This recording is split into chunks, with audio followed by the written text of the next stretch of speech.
கர்த்தருக்கு சோத்திரம்.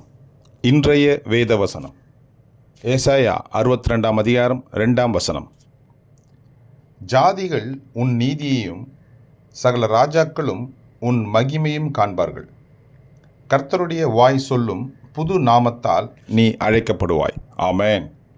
ஏசாயா 62 அதிகாரம் 2 ஜாதிகள் உன் நீதியையும் சகல ராஜாக்களும் உன் மகிமையும் காண்பார்கள்.